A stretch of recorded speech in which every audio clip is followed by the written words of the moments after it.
ప్రతి ఒక్కరిని ప్రేమతో ఆహ్వానిస్తూ ఉన్నాను. నేటి అంశము ఎన్నుకోబడిన వారు, చోసన్ పీపుల్. నేటి వాగ్దానము the book of Job chapter 36 verse 11. యోబు గ్రంథము 36వ అధ్యాయము 11వ వచనం.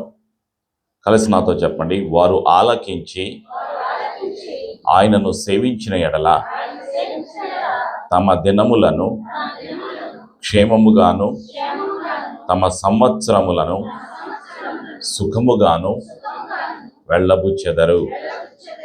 ఆమేన్. ప్రార్థన. యేసు రక్తము ద్వారా తండ్రి నీ సన్నిధికి వస్తున్నాము. తండ్రి నీ ప్రేమకై వందనాలు. యేసు ప్రభు నామములో ఇంతవరకు ప్రార్థన చేయడానికి సహాయం దయచేసినందుకు నీకు వందనాలు, కృతజ్ఞతలు తెలియజేస్తూ ఉన్నాం. వాక్యపు ఆశీర్వాదములోకి మమ్మల్ని నడిపిస్తున్నందుకు నీకు వందనాలు, కృప చూపుతున్నందుకు నీకు వందనాలు, సహాయము దయచేస్తున్నందుకు నీకు వందనాలు, కృతజ్ఞతలు తెలియజేస్తూ ఉన్నాం.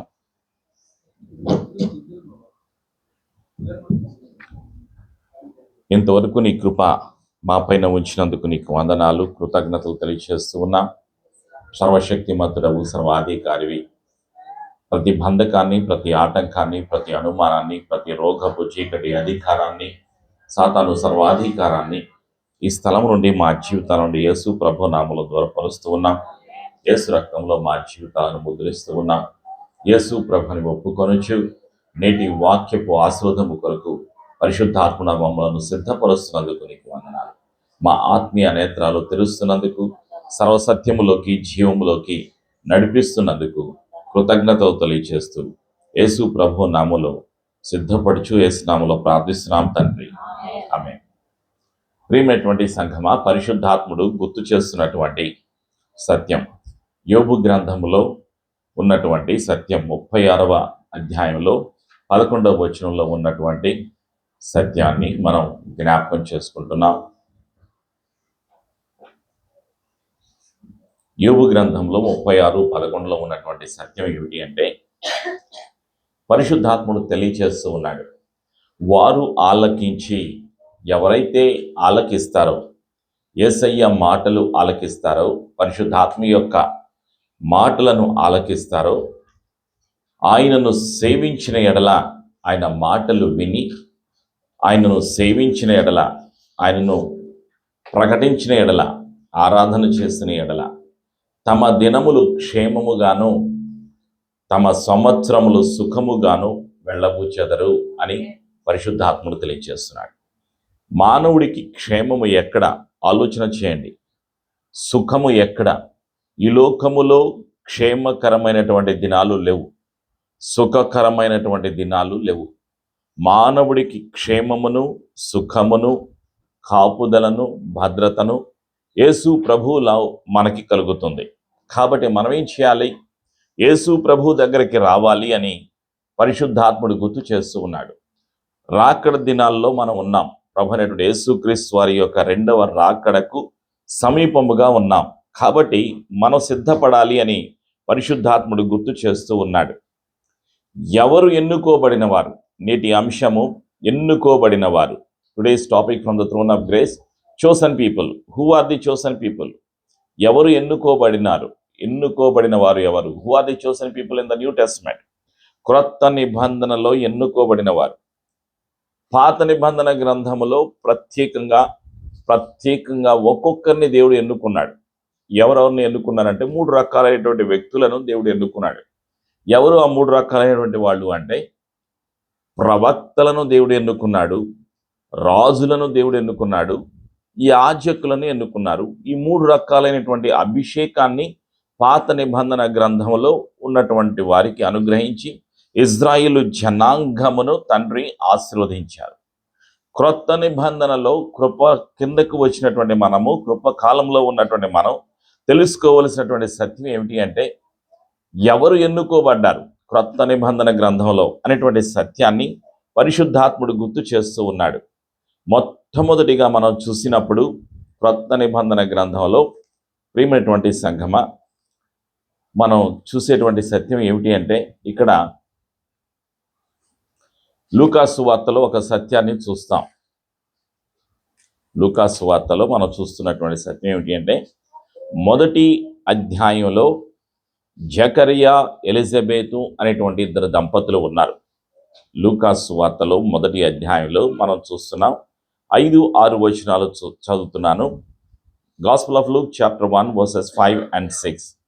యూదయా దేశపు రాజైన హేరోదు దినములలో అబియా తరగతిలోనున్న జకరియా అను ఒక యాజకుడుండెను. అతని భార్య అహరోను కుమార్తెలలో ఒకతే. ఆమె పేరు ఎలిజబెతు. వీరిద్దరూ ప్రభు యొక్క సకలమైన ఆజ్ఞల చొప్పునను న్యాయ విధుల చొప్పునను నిరపరాధులుగా నడుచుకొనుచు దేవుని దృష్టికి నీతిమంతులై ఉండిరి.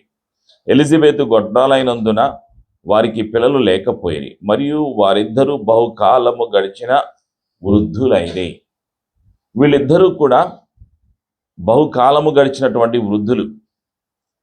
అయితే వీళ్ళ దగ్గరికి దేవుని యొక్క స్వరం వాళ్ళు విన్నారు. జకరియా యాజక ధర్మాన్ని, సమాజ మందిరములో తన యొక్క వృత్తిని, ధర్మాన్ని చేస్తున్నటువంటి సమయంలో ప్రభువు దూత ధూప వేదిక వైపున కుడివైపుకు వచ్చి జకరియాను పిలిచి, నీ యొక్క ప్రార్థన నేను అంగీకరించి ఉన్నాను, తండ్రి సెలవిస్తున్నారు, నీ భార్య గర్భవతి అవుతుంది, అతనికి ఒక కుమారుడు కలుగుతాడు అని తెలియచేశాడు. దేవదూత తెలియచేశాడు. ప్రియమైనటువంటి సంఘమా, అదే ప్రకారంగా నెలలు నిండాయి. తర్వాత దినములు నిండిన తర్వాత తన భార్య అయిన ఎలిజబెతు గర్భవతి అయి, మనుషులలో నాకుండిన అవమానము తీసివేయుటకు నన్ను కటాక్షించిన దినములలో ప్రభువు ఇలాగున చేసిన అనుకొని 5 నెలలు ఇతరుల కంటబడకుండెను. ఈ విధంగా తను బహుమానాన్ని పొందుకుంది. ఎవరు? ఎలిజబెత్. ప్రియమైనటువంటి సంఘమా, ఈ విధంగా వాళ్ళు బహుమానాన్ని పొందుకున్నారు. వారికి పుట్టినటువంటి కుమారుడే బాప్తిజం ఇచ్చేటువంటి యోహాను. ఆలోచన చేయండి. ఎన్నుకోబడ్డారు. ఎవరు ఎన్నుకోబడ్డారు? జకరియా ఎన్నుకోబడ్డారు, ఎలిజబెత్ ఎన్నుకోబడ్డారు. వారికి కలిగినటువంటి కుమారుడైనటువంటి బాప్తిజం ఇచ్చేటువంటి యోహాను ఎన్నుకోబడ్డారు. ప్రభువైన యేసుక్రీస్తు వారికి దాదాపుగా 6 నెలలు ముందుగా పుట్టినటువంటి వ్యక్తి ఈ యొక్క బాప్తిజం ఇచ్చేటువంటి యోహాను.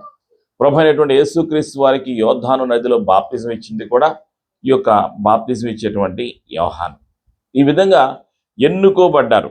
ఆ తర్వాత మనం చూసిన తర్వాత, రెండవదిగా మనం చూసిన తర్వాత ఎవరిని చూస్తామంటే, లూకాసు వార్తలో 26వ అధ్యాయంలో కన్య అయినటువంటి మరియను, యోసేపును దేవుడు ఎన్నుకున్నారు. ప్రియమైనటువంటి సంఘమా, ఈ లోకములో పాపము ఉన్నది, ఈ లోకములో శాపము ఉన్నది, ఈ లోకములో కష్టాలు ఉన్నాయి.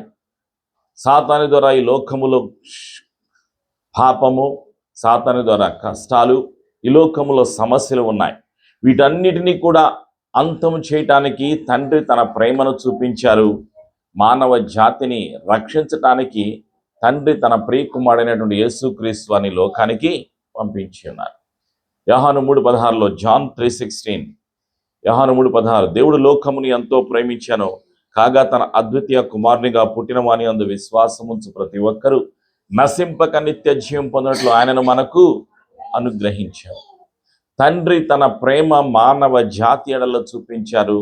తన ప్రియ కుమారుడైన యేసుక్రీస్తు వారిని ఈ లోకానికి పంపించారు. లోకములో ఉన్న మానవ జాతిని రక్షించటానికి యేసు ప్రభువు వారి లోకానికి ఎందుకు వచ్చారు?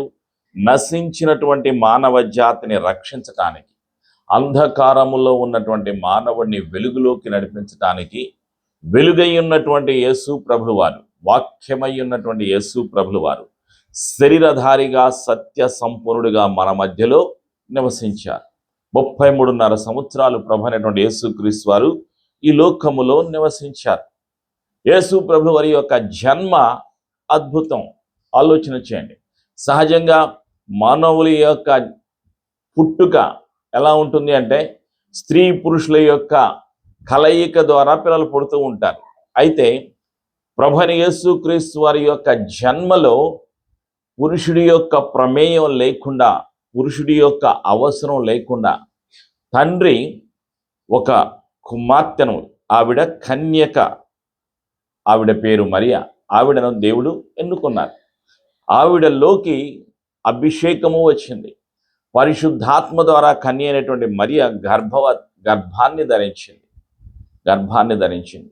ఆ తర్వాత వీళ్ళు ఎక్కడుండేవాళ్ళు? వీళ్ళు వీళ్ళు నజరేతులో ఉండేటువంటి వాళ్ళు.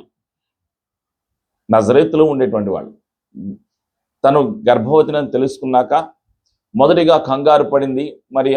తరువాత ఆ గాబ్రియేలు దేవదూత తనతో మాట్లాడినప్పుడు, నీకు శుభము కలుగుగాక, దయాప్రాప్తురాలా, నీకు శుభము కలుగునుగాక, ప్రభువు నీకు తోడై ఉన్నాడని చెప్పారు.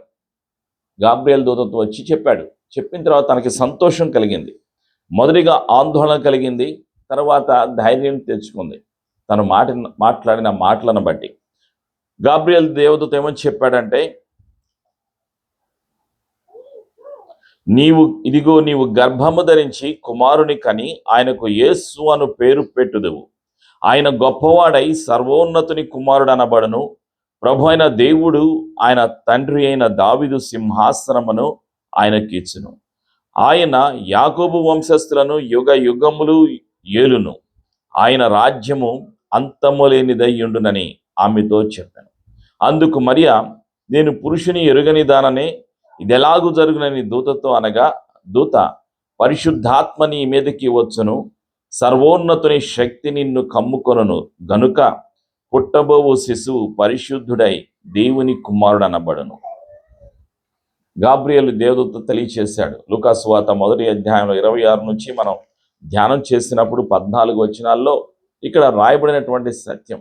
ఆ మాటలన్నీ విన్న తర్వాత, దేవదూత చెప్పినటువంటి మాటలన్నీ కూడా విన్న తర్వాత 38వ వచనంలో మరియా యొక్క స్పందన, మరియా యొక్క తీర్మానం చూడండి. అందుకు మరియా, ఇదిగో ప్రభువు దాసురాలను, నీ మాట చొప్పున నాకు జరుగును గాక అనెను. అంతటా దూత ఆమె యొద్ద నుండి వెళ్ళిపోయాను. ప్రియమైనటువంటి సంఘమా, ఈ విధంగా తండ్రి తన యొక్క సమాచారాన్ని అందజేశారు. ఎవరికి? మరియకు అందజేశారు. యోసేపు ఆందోళనలో ఉన్నాడు. వాళ్ళిద్దరికి వివాహం జరగలేదు. యోసేపు మరియలకు వివాహం జరగలేదు. ఎంగేజ్మెంట్ అయింది, నిశ్చితార్థం అయింది. అయితే ఎప్పుడైతే మరియ గర్భవతి అని విన్నాడో, తను రహస్యంగా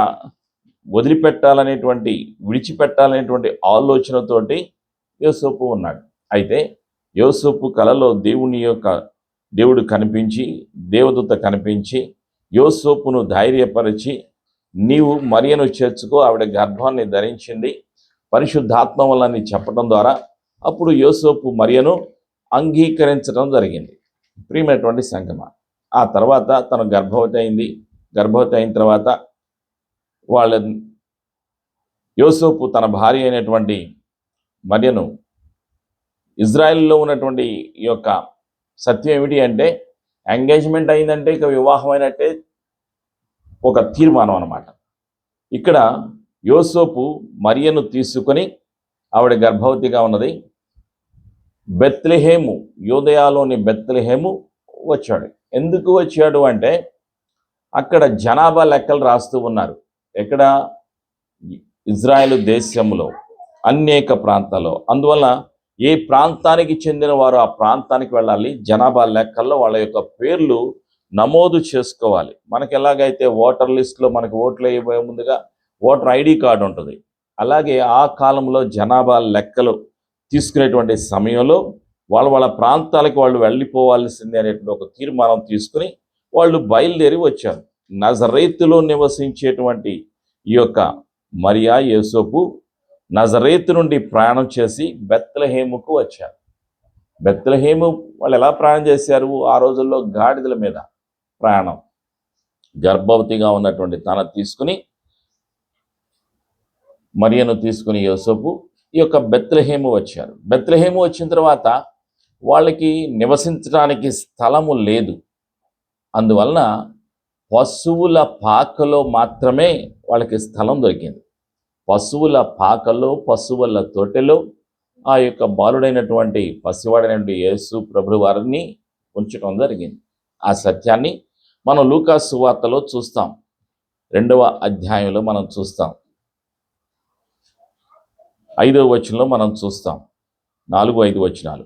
యోసేపు దావీదు వంశములోను గోత్రములోను పుట్టినవాడు గనుక తన భార్యగా ప్రదానము చేయబడిన గర్భవతి అయి ఉండిన మరియతో కూడా ఆ సంఖ్యలో వ్రాయబడుటకు గలిలయలోని నజరేతు నుండి యూదయలోని బెత్లెహేము అనబడిన దావీదు ఊరికి వెళ్ళెను. వారు అక్కడ ఉన్నప్పుడు ఆమె ప్రసవ దినములు నిండెను గనుక తన తొలిచూలు కుమారుని కని పొత్తిగుడ్డలతో చుట్టి సత్రములో వారికి స్థలము లేనందున ఆయనను పశువుల తొట్టిలో పరుండబెట్టిరి. ఆలోచన చేయండి. సమస్యలు ఎవరికి? ఎన్నుకోబడిన వారికి సమస్యలు. మామూలు వాళ్ళకి వచ్చేటువంటి సమస్యలు, కష్టాలు వేరుగా ఉంటాయి.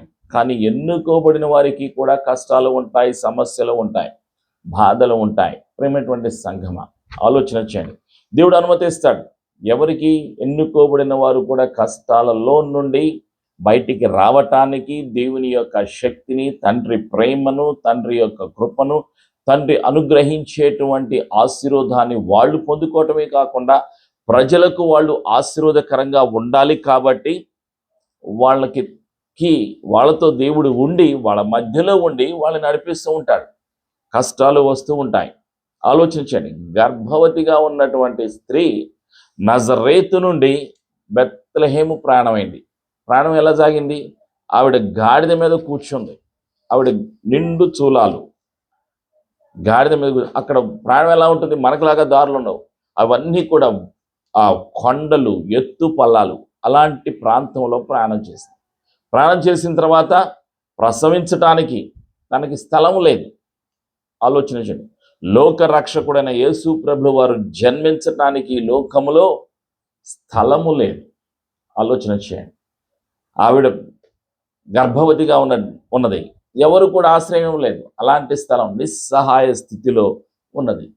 ఆ విధంగా ఆవిడ యొక్క జీవితం ప్రారంభమైంది. దేవదూత మాట్లాడాడు, సంతోషించింది, గర్భవతి అయింది, సంతోషంగా ఉంది. ప్రయాణం అంతా కూడా బాగానే ఉంది, వచ్చింది. మరి ఆ ప్రాణంలో వాళ్ళు ఏం బాధలు పడ్డారో, ఏం కష్టాలు పడ్డారో మనకి వివరాలు తెలియదు. ప్రసవించిన తర్వాత తూర్పు దేశపు జ్ఞానులు వచ్చారు, బహుమానాలు ఇచ్చారు. తర్వాత వాళ్ళు వెళ్ళిపోయారు. అయితే ఆ సమయంలో హేరోదు ఆ యొక్క ప్రాంతాన్ని పరిపాలన చేస్తూ ఉన్నాడు. వాళ్ళ దగ్గరకు సమాచారం అందించబడింది. ప్రజలు చెప్పుకున్నారు. ఏమిటి? యూదులకు రాజుగా జన్మించినటువంటి వ్యక్తిని వెతకటానికి కొంతమంది వచ్చారు అని తెలియచేయబడింది. అప్పుడు హేరోదు వాళ్ళని పిలిచాడు. పిలిచిన తర్వాత హేరోదు దగ్గరికి వాళ్ళు వచ్చారు. వచ్చిన తర్వాత వాళ్ళని అడిగాడు, ఏమిటి మీరు ఎక్కడికి వెళ్తున్నారంటే వాళ్ళు చెప్పారు, రాజైన హేరోదు దినములయందు, మత్తయి సువార్త 2వ అధ్యాయంలో, రాజైన హేరోదు దినములయందు యూదయ దేశపు బెత్లెహేములో యేసు పుట్టిన పిమ్మట ఇదిగో తూర్పు దేశపు జ్ఞానులు యెరూషలేమునకు వచ్చి, యూదుల రాజుగా పుట్టిన వాడెక్కడనున్నాడు? తూర్పు దిక్కున మేము ఆయన నక్షత్రము చూచి ఆయన పూజింపవచ్చుతామని చెప్పి. హేరోదు రాజు ఈ సంగతి విన్నప్పుడు అతడును అతనితో కూడా యెరూషలేము వారందరూ కలవరపడిరి. కాబట్టి రాజు ప్రధాన యాజకులను, ప్రజల నుండి శాస్త్రులను అందరినీ సమకూర్చి క్రీస్తు ఎక్కడ పుట్టని వారిని అడిగాను. అందుకు వారు యూదయ బెత్లెహేములోనే అని తెలియచేశారు. హేరోదుకు తెలియచేయబడింది. ఏమిటి? సమాచారం అందింది.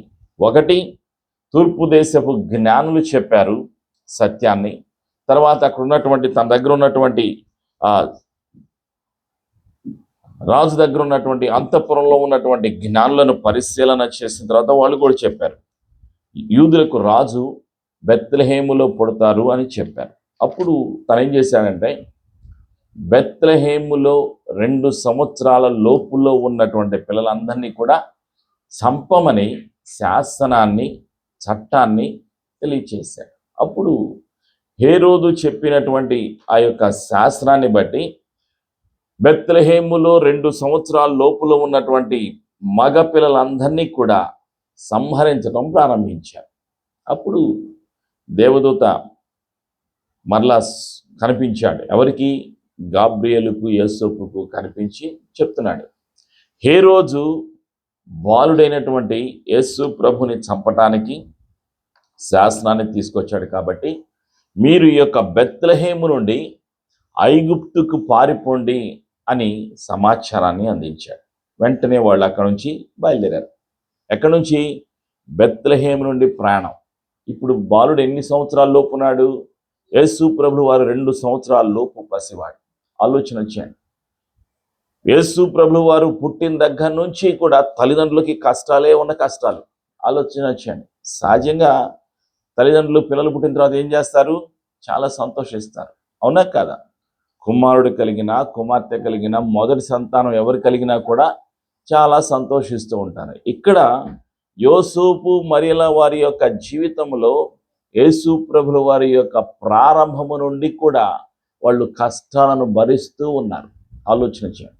ఎన్నుకోబడిన వాళ్ళు, ఏర్పాటు చేయబడిన వారు, తండ్రి యొక్క ప్రణాళిక కలిగినటువంటి వారు, తండ్రి చిత్తం వారిలో జరగాలి. ప్రియమైనటువంటి సంఘమా, ఆ విధంగా వాళ్ళు నియమించబడినటువంటి వాళ్ళకి ఇక్కడ మరలా సమస్య వచ్చింది. ఇప్పుడు ఈ 2 సంవత్సరాల అబ్బాయిని ఏం చేయాలి చెప్పారు. దేవదూత చెప్తున్నాడు. మత్తయి సువార్త 2వ అధ్యాయంలో 15వ వచనంలో చెప్తున్నాడు. అప్పుడు అతడు లేచి రాత్రివేళ శిశువును తల్లిని తోడుకొని ఐగుప్తునకు వెళ్ళి ఐగుప్తులో నుండి నా కుమార్ని పిలిచి తిని అని ప్రవక్త ద్వారా ప్రభు సెలవిచ్చిన మాట నెరవేరునట్లు హేరోదు మరణం వరకు అక్కడ నుండెను. ఆ జ్ఞానులు తన్ను అపహసించిరని హేరోదు గ్రహించి బహు ఆగ్రహము తెచ్చుకొని తాను జ్ఞానుల వలన విరముగా తెలుసుకున్న కాలమును బట్టి బెత్లెహేములోను సకల ప్రాంతములలోనూ 2 సంవత్సరములు మొదలుకొని తక్కువ వయసు గల మగ పిల్లలనందరినీ వధించెను. హేరోదు తన యొక్క సైనికులను పంపాడు. వాళ్ళు వెళ్ళిపోయి 2 సంవత్సరాల లోపల ఉన్న పిల్లలందరినీ కూడా చంపివేయటం ప్రారంభించారు. ఆ సమయంలో యోసేపు తన భార్య అయిన మరియను తీసుకొని, బాలుడైన యేసు ప్రభువును తీసుకుని ఐగుప్తు దేశానికి వెళ్ళారు. ఐగుప్తు కాలంలో ఎన్ని సంవత్సరాలు ఉన్నారు? దాదాపుగా 3 నుంచి 4 సంవత్సరాలు ఐగుప్తు దేశంలో ఉన్నారు. వీళ్ళ కుటుంబం ఐగుప్తు దేశంలో ఉన్నారు. ఆ తర్వాత మరలా హేరోదు చనిపోయిన తరువాత మరలా దేవదూతతో చెప్పాడు. ఏమని చెప్పాడు? 19వ వచనం, మత్తయి సువార్త 2వ అధ్యాయం 19వ వచనం. హేరోదు చనిపోయిన తరువాత ఇదిగో ప్రభుదూత ఐగుప్తులో యోసేపునకు స్వప్నమందు ప్రత్యక్షమై నీవు లేచి శిశువును తల్లిని తోడుకొని ఇజ్రాయేలు దేశమునకు వెళ్ళుము, శిశువు ప్రాణం తీయజూచుచుండిన వారు చనిపోయిరని చెప్పాను. అప్పుడు అతడు లేచి శిశువును తల్లిని తోడుకొని ఇజ్రాయేలు దేశమునకు వచ్చాను. యేసు ప్రభు వారు ఇజ్రాయేలు దేశానికి వచ్చారు. ప్రియమైనటువంటి సంఘం, ఈ విధంగా యేసు ప్రభు వారి యొక్క జీవితం ప్రారంభములోనే సమస్యలు ఎదుర్కోవటం ప్రారంభమైంది. తల్లిదండ్రులకు సమస్యలు, కుటుంబ సమస్యలు, ఇది పరిస్థితి. ఆ తర్వాత యేసు ప్రభు వారు 30 సంవత్సరాల వరకు కూడా తల్లిదండ్రులతో కలిసి నివసించారు. ఎక్కడ నివసించారు? నజరేతు అనేటువంటి వాళ్ళ యొక్క ప్రాంతానికి వెళ్ళిపోయి నజరేతులో నివసించారు. అందుకే యేసు ప్రభు వారు ఏమని గురించి ప్రవక్తలు ప్రజలందరూ కూడా ఏమని పిలిచేవాళ్ళు అంటే నజరేయుడా, నజరేతువాడా అని యేసు ప్రభుని పిలుస్తూ ఉండేవాడు. ప్రియమైనటువంటి సంఘమా, యేసు ప్రభు వారు ఎవరు? ఆయన యేసు అంటే రక్షకుడు, ఇమ్మానుయేలు అంటే దేవుడు మనకు తోడు అని అర్థం. రక్షించటానికి ఈ లోకానికి వచ్చినటువంటి లోక రక్షకుడు. ప్రియమైనటువంటి సంఘమా, 30 సంవత్సరాలు భూలోకములో తల్లిదండ్రులతో ఉన్న తర్వాత ఆ తర్వాత మరలా తను ఇజ్రాయిల్లో ఉన్నటువంటి యెరూషలేముకు దగ్గరలో ఉన్నటువంటి యోర్దాను ప్రాంతానికి వస్తారు. అక్కడ యోర్దాను నదిలో బాప్తిజం ఇచ్చేటువంటి యోహాను యేసు ప్రభు వారికి బాప్తిజం ఇస్తారు. ఆ తర్వాత 40 రోజులు ఉపవాస ప్రార్థనలు చేస్తారు యేసు ప్రభు వారు. 40 రోజులు ఉపవాస ప్రార్థనలు అయిపోయిన తర్వాత శోధింపబడి ఆ శోధకుడిని జయించి తర్వాత సేవ ప్రారంభిస్తారు యేసు ప్రభుల వారు. సారం ప్రారంభించిన తర్వాత ఎన్నుకుంటారు. యేసు ప్రభుల వారు ఎన్నుకున్నారు. తండ్రి యొక్క చిత్తాన్ని జరిగించడానికి వచ్చినటువంటి యేసయ్య ఎన్నుకున్నారు. ఎవరిని ఎన్నుకున్నారు? 12 మంది శిష్యులను ఎన్నుకున్నారు. ఈ 12 మంది కూడా ఏం చేస్తూ ఉండేవాళ్ళు? వీళ్ళు జాలరులు, వాళ్ళు చేపలు పట్టేటువంటి వాళ్ళు. గలిలయ సముద్రము దగ్గర వాళ్ళు చేపలు పట్టుకుంటూ ఉన్నారు. వాళ్ళ దగ్గరికి యేసు ప్రభుల వారు వెళ్ళి వాళ్ళ దగ్గరికి వెళ్ళి వాళ్ళని పిలిచారు. ఏమని పిలిచారంటే, మత్తయి సువార్తలో 4వ అధ్యాయంలో 19-20 వచనాల్లో మనం చూస్తాం. ఆయన నా వెంబడి రండి, మాథ్యూ చాప్టర్ 4 వర్స్ 19 and 20. 18 నుంచి చదువుతున్నాను. యేసు గలిలయ సముద్ర తీరమున నడుచుచుండగా పేతురు అనబడిన సీమోను, అతని సహోదరుడైన ఆంద్రేయ అను 2 సహోదరులు సముద్రములో వల వేయుట చూచాను. వారు జాలరులు. ఆయన నా వెంబడి రండి, నేను మిమ్మల్ని మనుషులను పట్టు జాలరులనుగా చేతునని వారితో చెప్పాను. వెంటనే వారు తమ వలలు విడిచిపెట్టి ఆయనను వెంబడించిరి. యేసయ్య స్వరాన్ని విన్నారు. వెంటనే వాళ్ళు దగ్గర ఉన్నటువంటి వలలను వదిలిపెట్టారు, యేసయ్యను వెంబడించారు. 21వ వచనంలో మనం చూస్తాం. ఆయన అక్కడి నుండి వెళ్ళి జెబెదయి కుమారుడైన యాకోబు, అతని సహోదరుడైన యోహాను అని మరి 2 సహోదరులు తమ తండ్రి అయిన జెబెదయి యొద్ద దోణిలో తమ వలలు బాగు చేసి కొనుచుండగా చూచి వారిని పిలిచారు. వెంటనే వారు తమ దోణెను తమ తండ్రిని విడిచిపెట్టి ఆయనను వెంబడించిరి. ఈ విధంగా యేసు ప్రభుల వారు శిష్యులను ఎన్నుకున్నారు. వాళ్ళకి చదువు లేదు, వాళ్ళు కేవలం వాళ్ళ యొక్క వృత్తి ఏమిటి అంటే చేపలు పట్టుకోవటం. ఈ విధంగా వాళ్ళు చేపలు పట్టుకునేటువంటి వారిని యేసు ప్రభుల వారు ఎన్నుకున్నారు. కారణం ఏమిటి అంటే వారి ద్వారా తండ్రి చిత్తము జరగాలి, తండ్రి ప్రణాళిక నెరవేర్చబడాలి. యేసు ప్రభుల వారి ఈ లోకానికి వచ్చినటువంటి పని ప్రకటించబడాలి. సర్వలోకమునకు వాళ్ళు వెళ్ళి సర్వ సృష్టికి సువార్తను ప్రకటించాలి. ఇది ప్రణాళిక. ఆ ప్రణాళిక చొప్పున 3.5 సంవత్సరాలు వారికి యేసు ప్రభుల వారు ప్రత్యేకంగా ట్రైనింగ్ ఇచ్చారు. 3.5 సంవత్సరాలు ఈ యొక్క శిష్యులు యేసు ప్రభుల వారితో ఉన్నారు. యేసు ప్రభుల వారు చెప్పేటువంటి సత్యాన్ని వింటూ ఉన్నారు. యేసు ప్రభుల వారు చేసినటువంటి ప్రతి అద్భుతానికి వీళ్ళు ప్రత్యక్ష సాక్షులుగా ఉన్నారు. యోహాను, పేతురు, నతానియేలు ఇంకా మిగిలిన వారందరూ కూడా, వీళ్ళందరూ కూడా ప్రత్యక్ష సాక్షులు.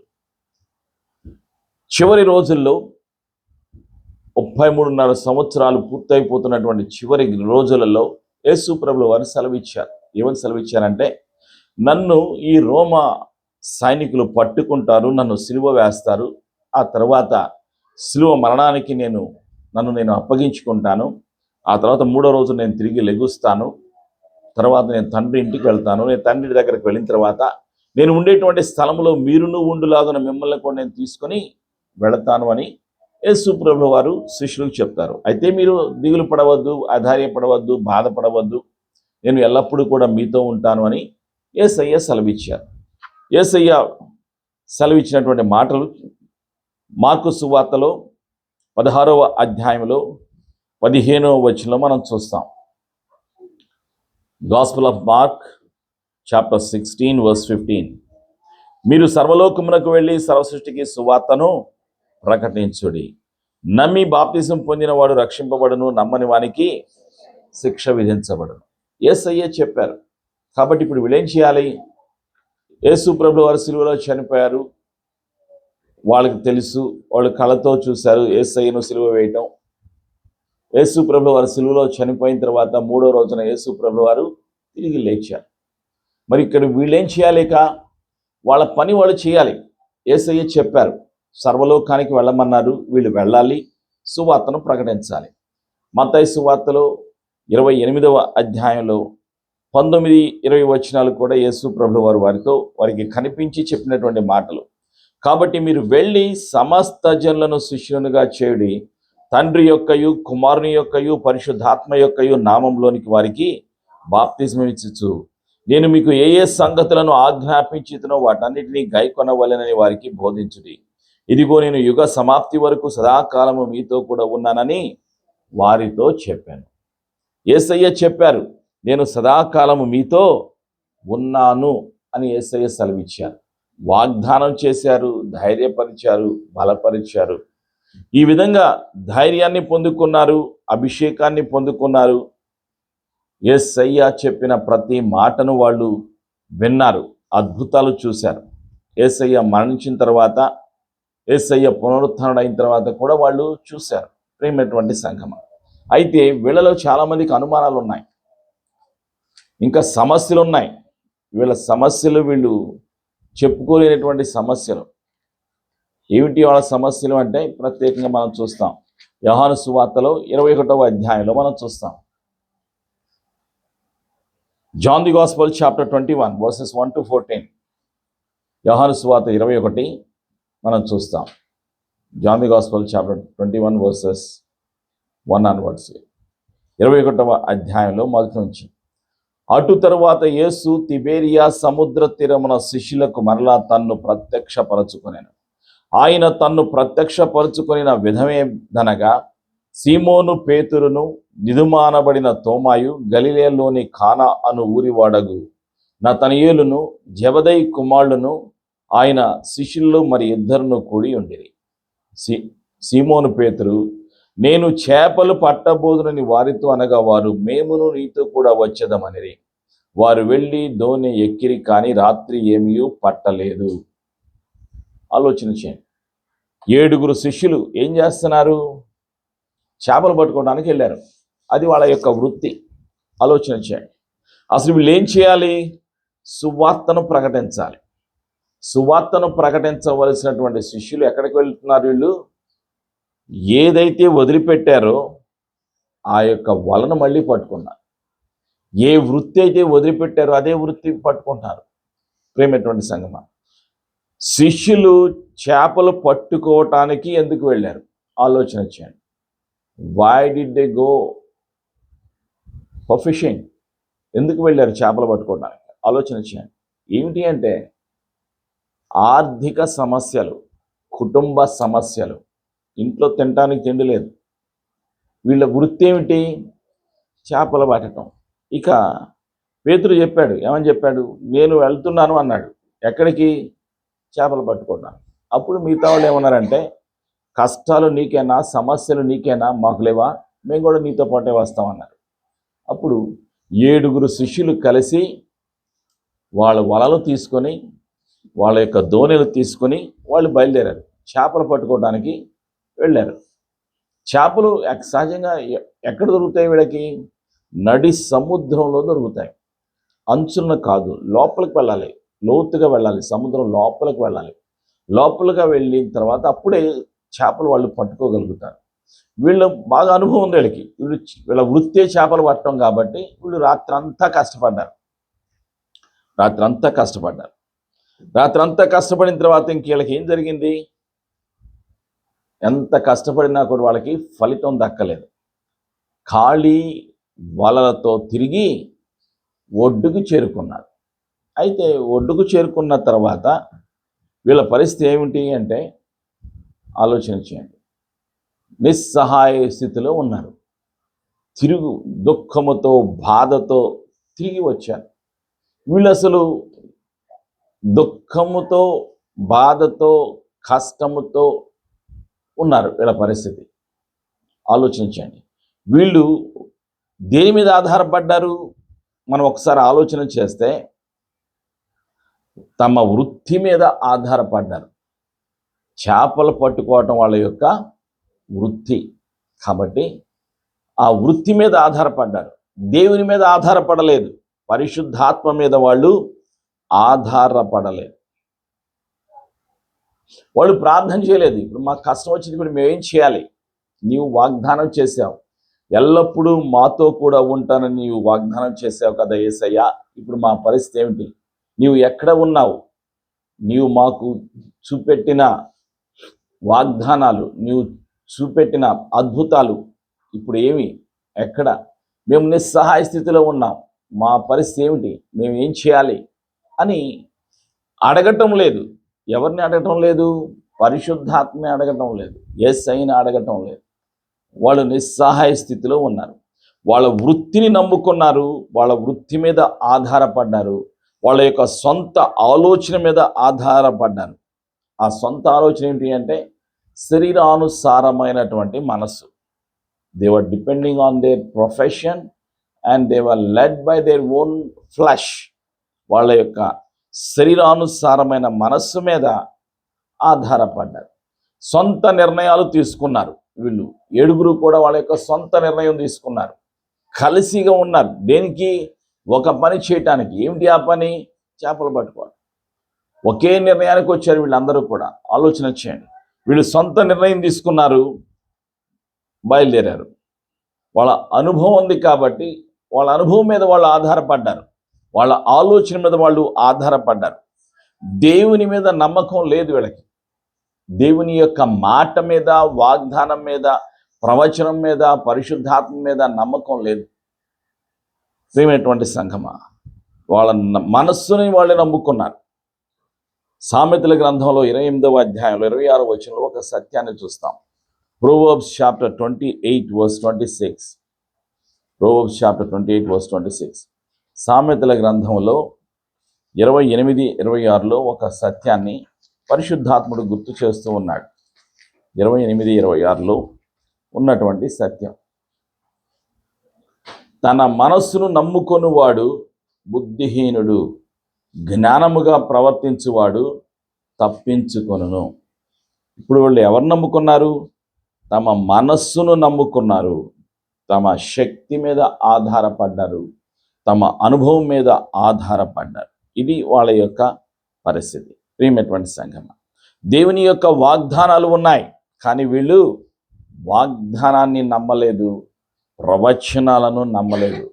ఇది వీళ్ళ యొక్క పరిస్థితి. తిమోతికి పౌలు గారు రాసినటువంటి 2వ పత్రికలో ఒక సత్యాన్ని చూస్తాం. ఏమిటి ఆ సత్యం అంటే, ప్రియమైనటువంటి సంఘమా, తిమోతికి రాసినటువంటి 2వ పత్రికలో, పౌలు గారు రాసినటువంటి 2వ పత్రికలో ఒక సత్యాన్ని చూస్తాం. 2వ అధ్యాయం 13వ వచనం. Paul's second letter to Timothy chapter 2 verse 13. మనము నమ్మదగని వారమైనను ఆయన నమ్మదగిన వాడుగా ఉండడు. ఆయన తన స్వభావమునకు విరుద్ధముగా ఏదియూ చెయ్యలేడు. దేవుని యొక్క స్వభావం ఏమిటి అంటే నమ్మకత్వము. ఆయనలో నమ్మకత్వం ఉంది. ఆకాశము భూమి గతించినా కానీ ఆయన మాటలు గతించవు. ఆయన చెప్పాడు, యేసయ్య చెప్పారు ఏమని? అంతము వరకు సదాకాలం నేను మీతో కూడా ఉంటాను అని యేసయ్య సెలవిచ్చారు. యేసయ్య వాళ్ళ కష్టాలలో వాళ్ళతోనే ఉన్నారు, వాళ్ళ మధ్యలోనే ఉన్నారు, కానీ వాళ్ళు గుర్తుపట్టలేనటువంటి స్థితి వాళ్ళది. హెబ్రీయులకు రాసినటువంటి పత్రికలో 13వ అధ్యాయంలో ఒక సత్యాన్ని పరిశుద్ధాత్ముడు గుర్తు చేస్తూ ఉన్నాడు. హెబ్రీయులకు రాసినటువంటి పత్రిక 13లో ఉన్నటువంటి ఒక సత్యం. 5వ వచనం. 13:5లో ధనాపేక్ష లేని వారై మీకు కలిగిన వాటితో తృప్తి పొందియుండుడి. నిన్ను ఏమాత్రమును విడువను, నిన్ను ఎన్నడను ఎడబాయనని ఆయనయే చెప్పాను కదా. కాబట్టి ప్రభువు నాకు సహాయుడు, నేను భయపడను, నరమాత్రుడు నాకేమి చెయ్యగలడు అని మంచి ధైర్యముతో చెప్పగలవారమై ఉన్నాము. ఆలోచన చేయండి. యేసయ్య నాకు సహాయం చేస్తారు, పరిశుద్ధాత్మ నాకు సహాయం చేస్తారు, నేను భయపడను, నేను దిగులు పడను అనేటువంటి ఆలోచనలు వీళ్ళకి లేవు. ఎవరికి? శిష్యులలో లేవు. అందుకే వాళ్ళు ఏం చేశారు? వాళ్ళ యొక్క వలలు తీసుకున్నారు, వాళ్ళు చేపలు పట్టుకోవడానికి వెళ్ళారు. రాత్రి అంతా కష్టపడ్డారు, కానీ దొరకలేదు. చివరికి ఇంకా తెల్లవారలేదు, సూర్యుడు ఇంకా ఉదయించలేదు, ఇంకా చీకటిగానే ఉన్నది. వాళ్ళు ఒడ్డుకు చేరారు, వలలు బాగు చేసుకుంటూ ఉన్నారు. కొందరైతే ఇంకా నీళ్ళల్లోనే ఉన్నారు, నీళ్ళల్లో ఆ యొక్క సముద్రంలో వలలు బాగు చేసుకుంటూ ఉన్నారు. యేసయ్య ఒడ్డును నిలిచారు. యోహాను సువార్త 21వ అధ్యాయంలో మనం చూస్తాం. 6వ వచనం, 5వ వచనం చూస్తున్నాం. 4వ వచనం చదువుతున్నాను. సూర్యోదయం మగుచుండగా యేసు ధరిని నిలిచాను. అయితే ఆయన యేసు అని శిష్యులు గుర్తుపట్టలేదు. యేసు పిల్లలరా, భోజనములకు మీ యొద్ద ఏమైనా ఉన్నదా అని వారిని అడగగా లేదని వారాయనతో చెప్పిరి. అప్పుడు ఆయన, దోణి కుడి ప్రక్కను వల వేయుడి, మీకు దొరుకునని చెప్పాను. గనుక వరలాగు చేయగా చేపలు విస్తారముగా పడినందున వల లాగలేకపోయి. కాబట్టి యేసు ప్రేమించిన శిష్యుడు ఆయన ప్రభు సుమి అని పేతురుతో చెప్పాను. ఆయన ప్రభు అని సీమోను పేతురు విని వస్త్రహీనుడై ఉన్నందున పైబట్ట వేసి సముద్రంలో దుమికెను. ధరించుమించు 200 మూరల దూరమున్నందున తక్కిన శిష్యులు చేపల గల వలలు లాగుచు ఆ చిన్న దోణిలో వచ్చిరి. వారు దిగి దరికి రాగానే అక్కడ నిప్పులను వాటి మీద ఉంచబడిన చేపలను రొట్టెయు కనబడెను. యేసు, మీరిప్పుడు పట్టిన చేపల్లో కొన్ని తీసుకుని రండని వారితో చెప్పగా సీమోను పేతురు దోణి ఎక్కి వలను దరికి లాగాను. అది 153 గొప్ప చేపలతో నిండి ఉండేను. యేసు ప్రభువు వారు వాళ్ళతో కలిసి రొట్టెను చేపలను తిన్నారు. ఆ చేపలు అక్కడ నిప్పుల మీద కాల్చారు. ప్రియమైనటువంటి సంగమం, వాళ్ళ యొక్క ఆత్మీయ నేత్రాలు తెరవబడ్డాయి. రొట్టె విరిచిన తర్వాత వాళ్ళతో కలిసి ఆ యొక్క భోజనం చేసిన తర్వాత వాళ్ళ యొక్క ఆత్మీయ నేత్రాలు తెరవబడ్డాయి. ఇది 3వసారి యేసు ప్రభువు వారు వారికి ప్రత్యక్షం అవటం, పునరుత్థానుడు అయిన తర్వాత. యోహాను సువార్త 21వ అధ్యాయంలో 13వ వచనంలో మనం చూస్తాం. యేసు వచ్చి ఆ రొట్టెను తీసుకొని వారికి పంచిపెట్టెను, అలాగే చేపలను కూడా పంచిపెట్టెను. యేసు మృతులలో నుండి లేచిన తరువాత శిష్యులకు ప్రత్యక్షమైనది ఇది 3వసారి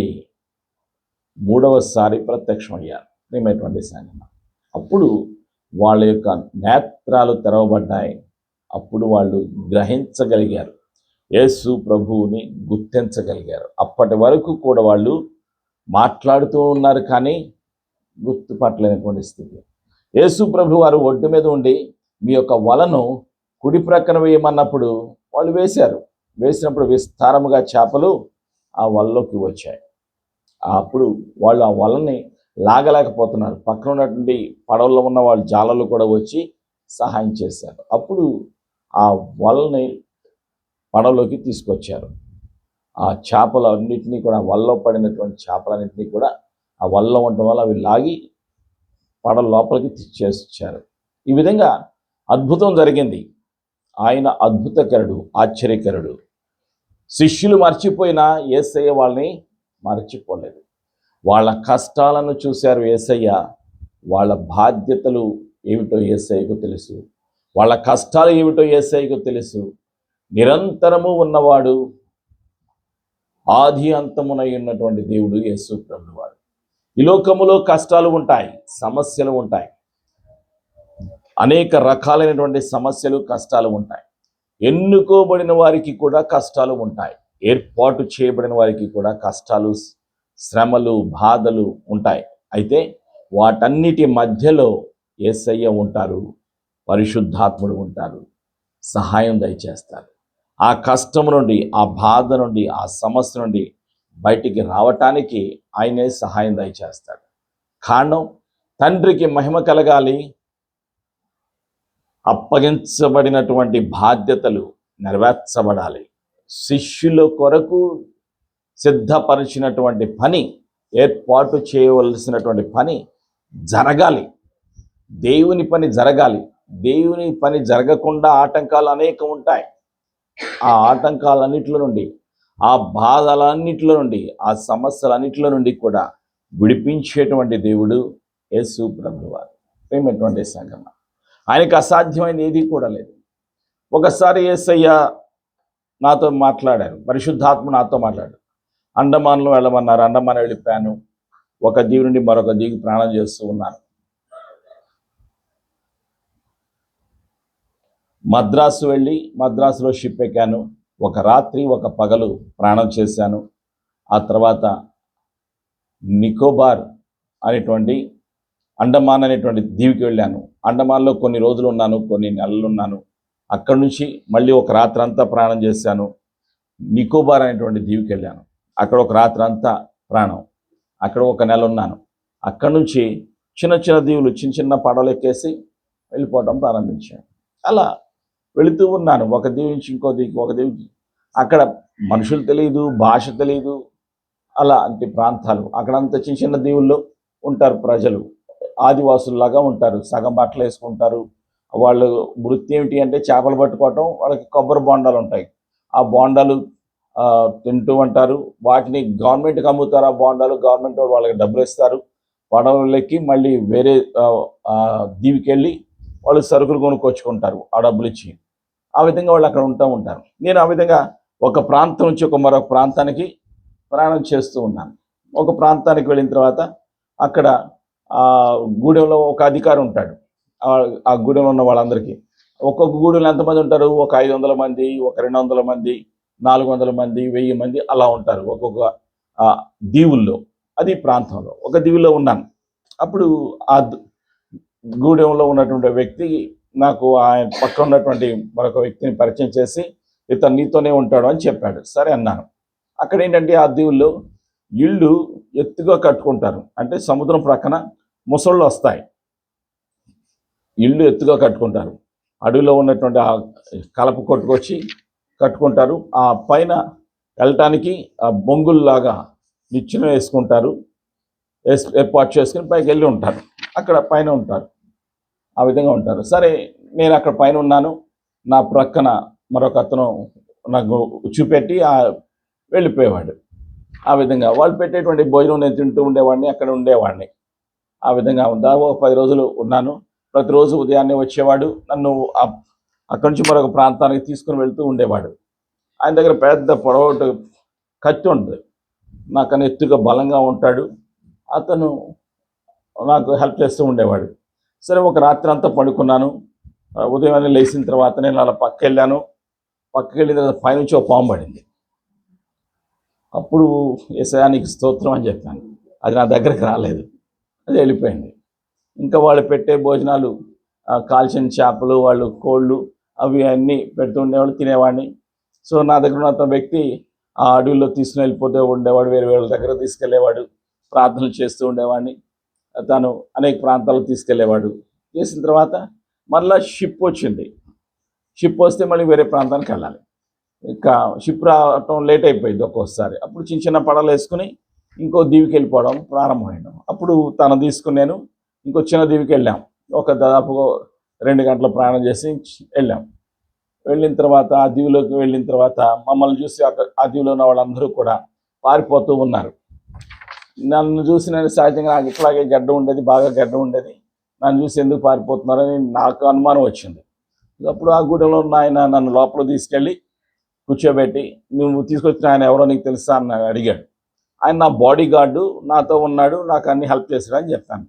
సరే, ఆయన ఎవరంటే ఆయన గురించి మా గూడెంలో వాళ్ళందరూ భయపడుతున్నారు. ఎందుకు అంటే ఆయన ఒక మనిషి చనిపోయిన తర్వాత ఆ శవాన్ని తీసి ఆ మాంసాన్ని తింటాడు, ఆ ఎముకలు తీసుకుని చేతబడులు చేస్తాడు. ఆయన్ని బట్టి వీళ్ళందరూ భయపడుతున్నారు. కాబట్టి నువ్వు ఇక్కడ ఉండాలంటే ఆయన్ని పంపించు, లేదంటే నువ్వు కూడా వెళ్ళిపో అని చెప్పాడు. ఇంకా అప్పుడు యేసయ్యా నీకు స్తోత్రం. ఆ వ్యక్తితో దాదాపుగా 10 రోజుల పైన ఉన్నాను. యేసయ్యకు స్తోత్రం. ఆలోచన చేయండి. కష్టాలు రావు అంటలేదు, కష్టాలు వస్తాయి. కష్టాలలో యేసయ్య కృప ఉంటుంది. కష్టాల మధ్యలో పరిశుద్ధాత్ముడు సహాయం దయచేస్తారు. మీరు అనుకోవచ్చు లైఫ్ బ్రహ్మాండంగా ఉంది, చక్కగా పాస్ గారు విమానం ఎక్కుతున్నారు, వెళ్తున్నారు, విమానాలు ఇవన్నీ మామూలే. కానీ కష్టాలు కూడా ఉన్నాయి, బాధలు కూడా ఉన్నాయి, శోధనలు కూడా ఉన్నాయి. అవి లేకుండా క్రైస్తవ జీవితమే లేదు అసలు. కష్టాలు లేకుండా, బాధలు లేకుండా క్రైస్తవ జీవితమే లేదు. ప్రియమైనటువంటి సంగమం, యేసయ్యను వెంబడించడం అంటే కష్టాలను ఆహ్వానిస్తున్నట్టే లెక్క. యేసయ్యను వెంబడిస్తూనే ఉండాలి. ఎంతకాలం? యేసయ్యను తిరిగి మనం కలుసుకునేంత వరకు. కృపలో మనం సామర్థ్యాన్ని పొందుకుంటాం, కృప ద్వారా శక్తిని పొందుకుంటాం, అభిషేకాన్ని పొందుకుంటాం.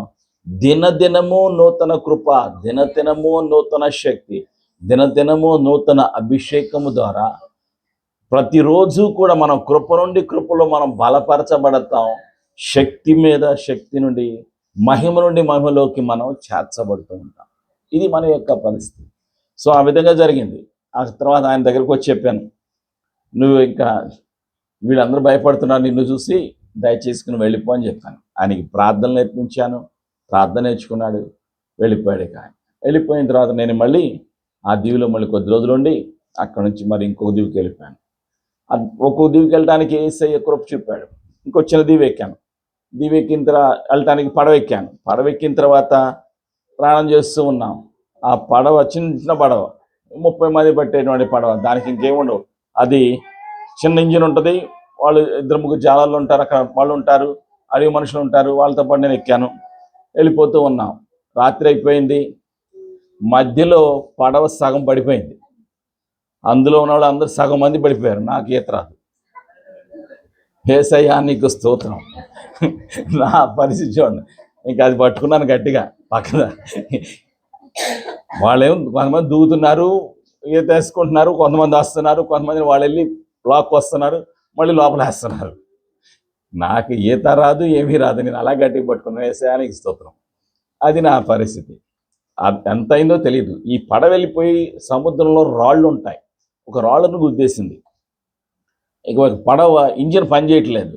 అక్కడ ఉండిపోయాం. వాళ్ళందరినీ తీసుకొచ్చారు, లోపల పెట్టారు, అందరూ ఏడుస్తూ ఉన్నారు. అర్ధరాత్రి అయిపోయింది, ఎంత టైం అయిందో కూడా తెలియదు. అవతలైపు నుంచి ఒక కాగడాలు పట్టుకుని ఒక పడవ వస్తుంది. ఈ పడవ రాలేదని అవతల వాళ్ళు వేరే పడవను పంపించారు. వాళ్ళు ఈ పడవను చూశారు, వచ్చారు. ఆ పడవకి దీనికి తాడు కట్టేసి దీన్ని తీసుకుని వెళ్ళిపోయారు. అర్ధరాత్రి అయిపోయింది. అక్కడికి వెళ్ళేసరికి అక్కడ వాళ్ళందరూ కూడా ఎదురు చూస్తున్నారు కాగడాలు పట్టుకుని ఒడ్డు మీద. వాళ్ళు ఏం చేస్తున్నారు, చక్కగా మేకల్ని కాలుస్తూ ఉన్నారు. మేము వెళ్ళిన తర్వాత వాళ్ళంతా పండగ చేసుకుంటూ ఉన్నారు. మాకు కూడా ఇచ్చారు, మేము కూడా తిన్నాం, చక్కగా అక్కడ ఉన్నాం. ఆ తర్వాత మళ్ళీ ఇంకొక దీవికి వెళ్ళిపోయాను. ఈ విధంగా 6 నెలలు అండమాన్ నికోబార్ దీవుల్లో ఉన్నాను. యేసయ్య కృప చూపారు. ప్రియమైనటువంటి సంఘమా, ఆ విధంగా సేవ అండమాన్ నికోబార్ దీవుల్లో సేవ చేయడానికి యేసయ్య సహాయం దయచేశారు. ఆ తర్వాత సేవ ముగించుకుని మరలా షిప్ వచ్చిన తర్వాత షిప్ ఎక్కి మళ్ళీ ఒక రాత్రి అంతా ప్రయాణం చేసి నికోబార్ వచ్చి, నికోబార్ నుంచి అండమాన్ దీవికి మళ్ళీ వచ్చి అక్కడి నుంచి మళ్ళీ షిప్ వేసుకుని మద్రాసు రావడం జరిగింది. ఈ విధంగా ప్రయాణం చేస్తూ ఉన్నాం. క్రైస్తవ జీవితం ఏమిటి అంటే ఒక ప్రయాణం. విశ్వాసి యొక్క జీవితం ఒక ప్రయాణం. ఈ ప్రయాణంలో సమస్యలు ఉంటాయి, కష్టాలు ఉంటాయి, బాధలు ఉంటాయి, శోధనలు ఉంటాయి, శోధకుడు ఉంటాడు. వాటన్నిటినీ కూడా జయించటానికి పరిశుద్ధాత్ముడి యొక్క అభిషేకము కూడా ఉంటుంది.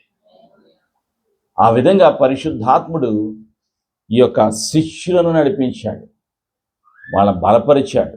వాళ్ళు నిరుత్సాహంలో ఉన్నప్పుడు, దిక్కులేనటువంటి స్థితిలో ఉన్నప్పుడు, ఎక్కడికి వెళ్ళాలో ఏం చేయాలో తెలియనటువంటి స్థితిలో ఉన్నప్పుడు వాళ్ళని నడిపించింది అభిషేకము. ఒక్క ఇస్కరియోతు యూదానే తప్పిపోయాడు, కానీ మిగతా వాళ్ళందరూ కూడా నిలబడ్డారు. 11 మందిలో 12 మందిలో ఇస్కరియోతు యూదా తప్పిపోయాడు.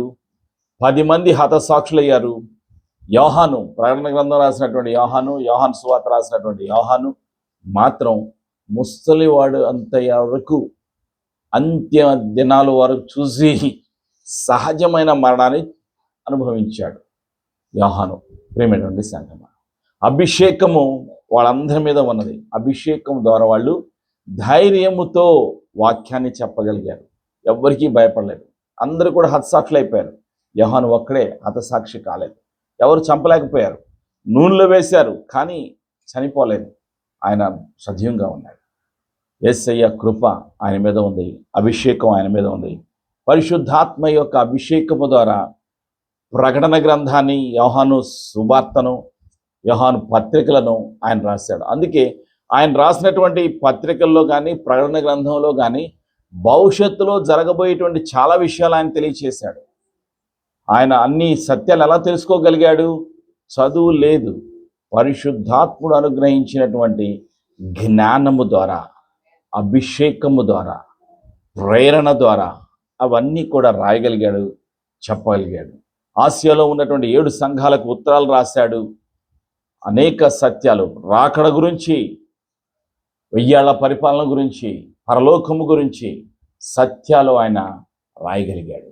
ప్రియమైనటువంటి సంగమా, ఈరోజు మనం నడిపించేది ఏమిటి అంటే వాక్యము చేత మనం నడిపించబడాలి, పరిశుద్ధాత్మ చేత మనం నడిపించబడాలి.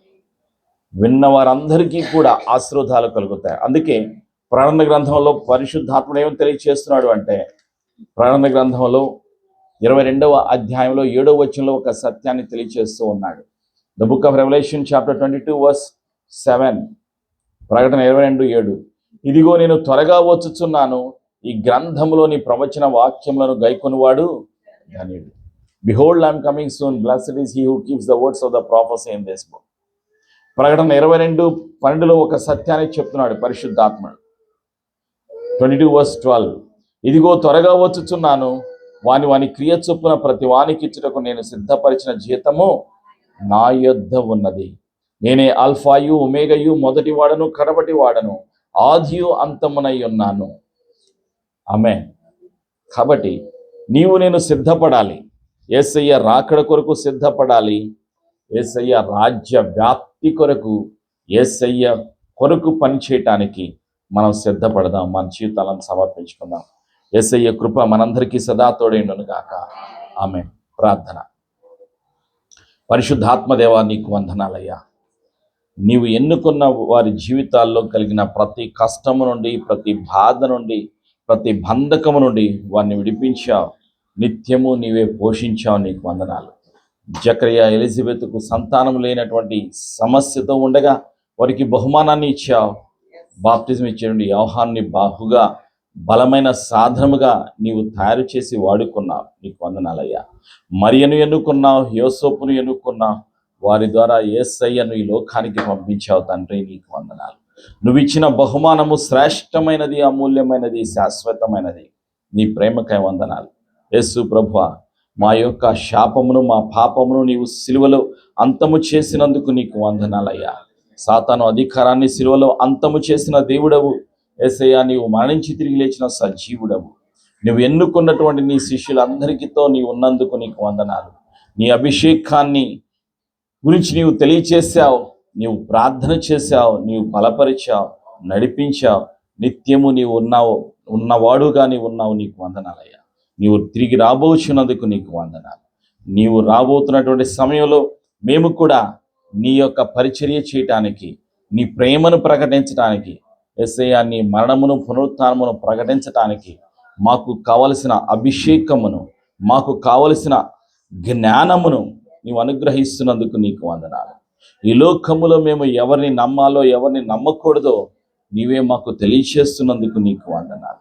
నిత్యము మేము ప్రార్థనలు చేయటానికి, నిత్యము నీతో సన్నిహిత సంబంధము కలిగి ఉండటానికి నీవే మాకు సహాయము దయచేస్తున్నందుకు నీకు వందనాలు. యేసు ప్రభువా, నీకు వందనాలయ్యా. నీ కృపకై వందనాలు. పరిశుద్ధాత్మదేవా, నీ సహాయమునకై వందనాలు. శారీరకంగా బలహీనపడినప్పుడు, ఆత్మీయంగా బలహీనపడినప్పుడు నీ కృప మాకు సరిపోతుంది. నీ కృపలో మమ్మలను బలవంతులుగా చేస్తున్నందుకు నీకు వందనాలు. శారీరక బలహీనతలను జయించటానికి, మానసిక బలహీనతలను జయించటానికి, ఆత్మీయ బలహీనతలను జయించటానికి, చీకటిని పైన జయము కలిగి జీవించటానికి, పాపము పైన జయము కలిగి జీవించటానికి మాకు కావలసిన శక్తిని, అభిషేకమును, నీ ఆలోచన పరిజ్ఞానమును అనుగ్రహిస్తున్నందుకు నీకు వందనాలు. ప్రతి బంధకాలను, చీకటి అధికారాలను యేసు ప్రభు నామములో తొలగిస్తున్నాను. యేసు రక్తములో మా జీవితాలను ముద్రిస్తున్నాను. యేసు ప్రభు పొందిన గాలి ద్వారా స్వస్థత కలుగును గాక. ప్రతి బాధ, ప్రతి బలహీనత తొలగిపోవును గాక. మాలో ఉన్న ప్రతి బలహీనత, బంధకము, బాధ యేసయ్య పొందిన గాలి ద్వారా తొలగిపోవును గాక.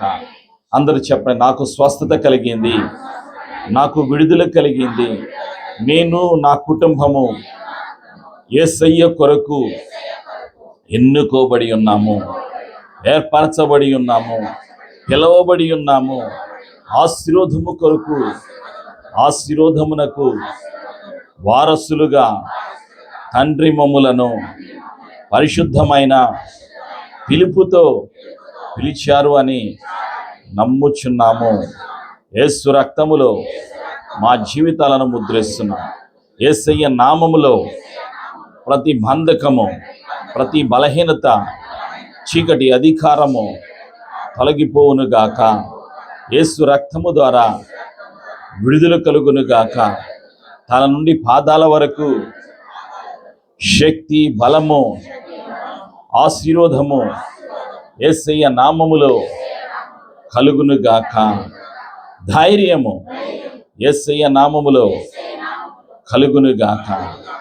యేసు రక్తములో మా జీవితాలను ముద్రిస్తూ యేసు ప్రభుని ఒప్పుకొనొచ్చు.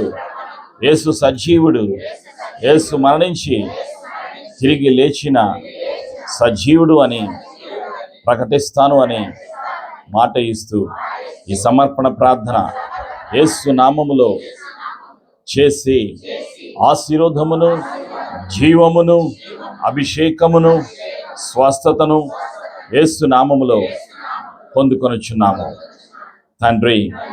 ఆమేన్.